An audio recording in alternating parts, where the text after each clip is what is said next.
Graça e paz, aqui quem fala é o pastor Rui. Hoje eu queria falar com vocês sobre um tema muito importante, que é sobre os itálicos, né? Os itálicos são fundamentais. O que é o itálico? E o itálico ele é um indicativo de uma boa tradução. O itálico, aqui eu vou ler aqui na introdução da Almeida Corrigida e Fiel. Os itálicos são usados no texto para indicar palavras não encontradas no hebraico original, nem no aramaico, nem no grego, porém subentendidas no contexto do versículo. O que quer dizer isso? Quer dizer que quando você vai traduzir o texto de uma língua para outra, você vai ter que acrescentar palavras. Isso é necessário, isso é fundamental. Ah, porque senão algumas frases vão ficar desconexas. E uma boa tradução da Bíblia, ela vai indicar os locais onde essas palavras foram acrescentadas. Ela vai indicar os locais onde não existia no original, mas o contexto impõe aquela palavra para que você então saiba, olha, eu sei o que está escrito no texto original e sei o que não está escrito e é subentendida no contexto. Quando eu falo de tradução, eu sempre digo o seguinte, olha, a tradução, para ela ter uma nota elevada para mim, ela tem que ter itálico. Por quê? Porque toda tradução vai usar essas palavras acrescentadas. Só que, hoje em dia, a maioria delas não utiliza o itálico. Né? A gente vai fazer aqui um passeiozinho em alguns versículos para mostrar a importância do itálico. Por exemplo, aqui em 2 Coríntios 5:11, estou lendo na CF. E a CF é a melhor tradução do Brasil. Aliás, esses youtubers que falam de tradução, não sei porque eles não falam do itálico. Talvez porque suas editoras, ou as traduções que vocês prefiram, não tenham itálicos, né? Mas o itálico é uma honestidade do tradutor. Almeida colocou isso, os reformadores colocaram isso. Por quê? Porque se você entende que a inspiração é verbal e plena, cada palavra inspirada, então você vai traduzir cada palavra e as palavras a qual você tem que colocar na sua língua, que não estão no texto original, você vai colocar em itálico, para que ela não tenha a mesma autoridade do que o texto original. Então, 2 Coríntios 5:11 diz o seguinte: assim que sabendo o temor que o quê? Aí não tem, mas que ao Senhor. Então, que se deve ao Senhor, que se deve ter ao Senhor. Persuadimos os homens. Os homens a quê? A que nós persuadimos os homens? Aí você coloca a fé. Então, se você pegar a sua Almeida Corrigida de Fiel, você vai ver que vai estar lá em itálico, né? Uma letrinha caídazinha, a fé. Mas somos manifestos a Deus. E aqui você vê no versículo 12 porque não nos recomendamos outra vez a vós, mas damos-vos ocasião de vos gloriar de nós, para que tenhais o quê? Que responder aos que gloriam na aparência e não no. O no está em itálico aqui. O no está em itálico e não no coração. Porque se enlouquecemos, itálico é para Deus, e se conservamos o juízo, itálico é para vós. Se você tirar o itálico disso daqui, você fica sem, sem lógica o texto. Então, toda a tradução vai fazer isso. É necessário. Só que a Almeida Corrigida Fiel, ela vai ter o cuidado de cada local em que essas palavras foram acrescentadas, o cuidado de colocar em itálico. Isso é natural você acrescentar. Só que o que, que não é natural para editoras que dizem que creem na inspiração verbal e plena? É não colocar itálico nisso, que é o padrão de tradução desde a reforma. Por exemplo, um texto aqui bem conhecido é o verso 17, de 2 Coríntios 5. Assim que, se alguém em Cristo o quê? Alguém está em Cristo, o está não está no original, alguém está em Cristo, nova criatura é, o L não está no original, é itálico, as velhas já se passaram, as velhas o quê? As roupas? Não, as coisas velhas já passaram. Eis que tudo se fez novo. Aí você pega, por exemplo, aqui, pega aqui procura aqui a NVI. Deixa eu achar aqui, a NVI, né? Aqui, por exemplo, portanto, se alguém está em Cristo, o está deveria estar em itálico, é nova criatura. O deveria estar em itálico. As coisas, a palavra coisas deveria estar em itálico, não está. Antigas já passaram, eis que surgiram coisas novas. Então você observa que você está lendo e realmente você não sabe o que está no original ou não. Você não sabe. Você pode até falar, mas essa palavra não concorda com a tradução. Você pode até falar isso, mas você sabe que ele traduziu dali do original e que tudo que não foi tradução do original, para nosso entendimento melhor, é colocado em itálico. Já derruba o mito youtuber que tradução por equivalência formal não se preocupa com o entendimento do leitor. É mentira, senão não teria os itálicos essas palavras de transição. Então, você observa aqui que a NVI não se preocupa com isso.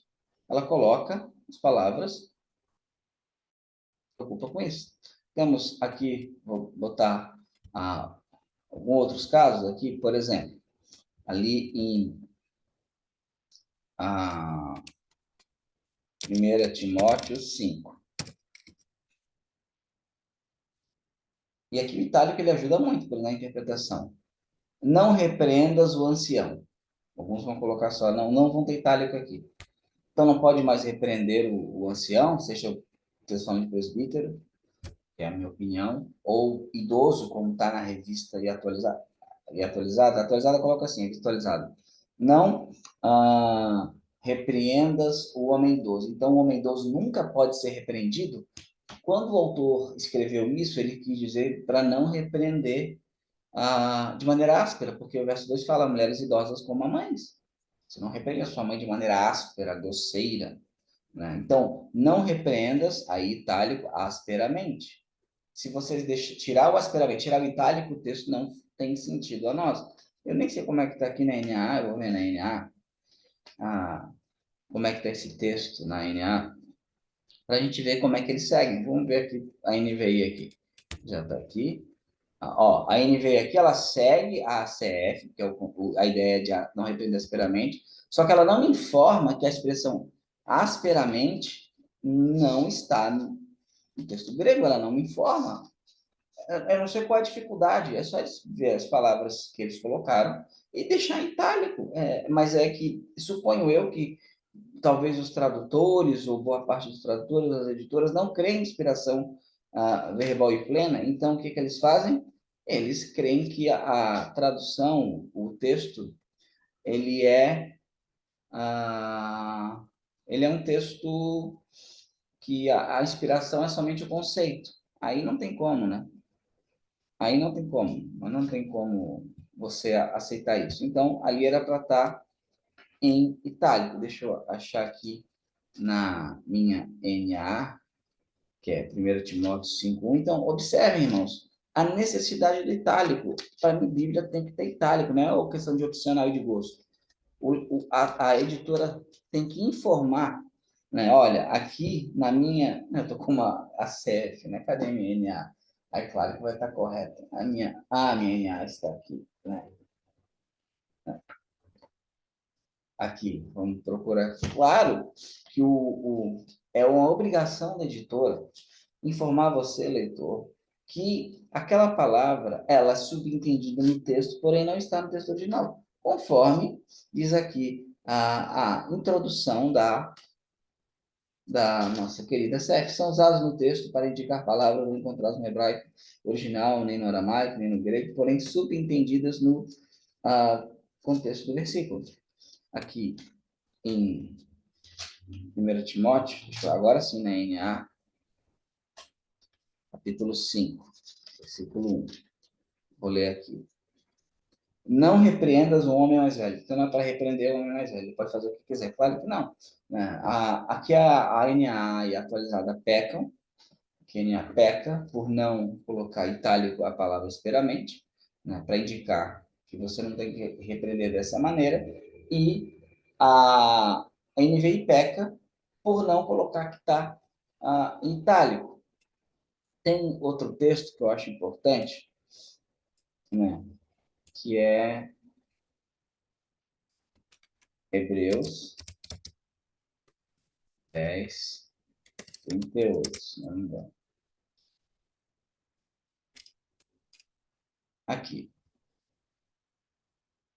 Aqui é a tradução brasileira. Mas o meu justo viverá da fé. E se ele recuar, se ele, né? Só que aqui não tem ele. Aqui, ó. E, no caso de, né? recuar, retirar-se. E se recuar, né? E se recuar. Aqui, a NVI coloca se recuar, não acrescenta nada. E aqui a ACF coloca, e se alguém se retirar, quem o justo, ela deixa indefinido. Se você quer que perde salvação, então seria o justo. Se você crê que não é, alguém a quem um cristão professa. Mas o fato é que ela coloca em itálico. Aqui você vê que a própria King James aqui, any man, né, vai colocar itálico, né, vai colocar itálico. Então você observa a necessidade do itálico, porque ele auxilia, ele ajuda, né? A tradução brasileira não coloca em itálico, e tem muitos e muitos e muitos, né, textos. Por exemplo, aqui a falta de itálico prejudica, 2 Pedro 3:12, se não me engano. Esse é o versículo 12 ou 13.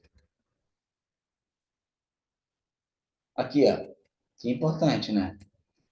Ah, você vê aqui que a NVI, esperando o dia de Deus e apressando a sua vida. Então, aqui daria ideia errônea, né? Muita gente prega isso. Não, você tem que apressar a vinda de Cristo, né? Você tem que apressar a vinda de Jesus, né? Mas, se você pega a CF, o uso do itálico, o que deu a entender o texto grego não é que você apressa a vinda de Jesus. É aguardando e apressando-vos, se preparando melhor. Se apresse, vai. Se apresse, né? Apressando-vos a vinda do dia de Deus, apressando-vos para a vinda do dia de Deus. Então, aqui não é que você e eu vamos fazer Jesus voltar mais cedo.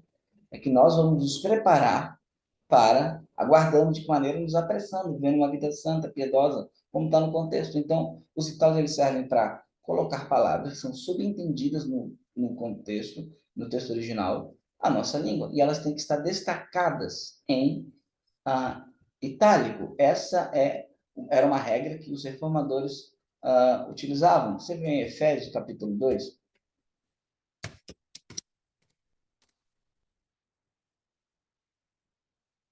Efésios 2, vai ter a mesma coisa.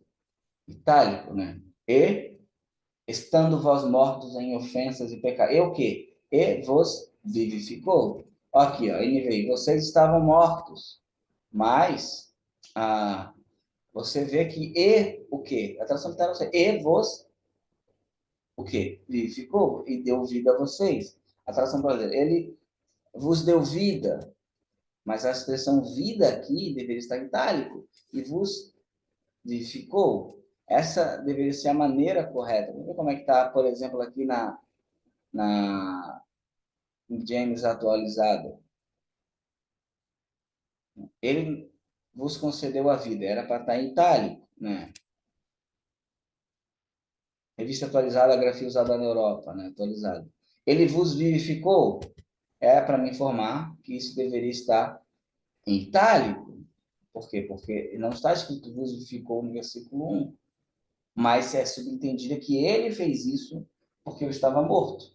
Então, o itálico, ele é a marca de uma tradução que preza pela inspiração verbal e plena. Traduz substantivo por substantivo, verbo por verbo, adjetivo por adjetivo, né?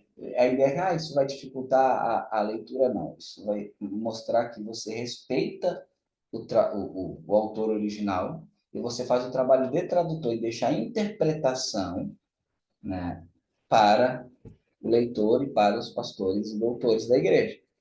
Então, por que você acha que a CF é melhor? Porque ela tem um dos motivos, além do texto base, do texto recebido, né, o método de tradução, mas eu acho o itálico fundamental. Eu quero saber, quando eu estou lendo, se aquela palavra estava ou não no texto original. Né? Eu quero saber, é um direito meu como leitor saber. Né? E eu não tenho que precisar pegar o texto grego para isso. É um direito meu saber. Um direito seu saber se o que você está lendo, aquela palavra estava ou não no original. Então, se você pegar a sua série, toda palavra que não estiver no itálico, saiba o seguinte: aquela palavra está sendo traduzida do texto original. As palavras que estão em itálico são subentendidas no contexto e são colocadas em itálico, mas não com peso ou autoridade das palavras que não estão em itálico. Você usar uma revista atualizada, uma NVI, uma NAA, uma NVT, né, que o pessoal ama, você nunca vai ter certeza, a menos que você tenha texto grego do lado, quais palavras foram traduzidas diretamente ou não do texto original. Você nunca vai ter certeza, porque o texto não te informa. Isso é um erro, isso deveria ser corrigido. Por isso os itálicos são fundamentais. Então, isso eu queria deixar para vocês, né? Pega a sua CEF, verifique os itálicos ali, e você vai ver que vai te ajudar muito na leitura. É maravilhoso isso. Ok? Deus te abençoe, um abraço, até mais.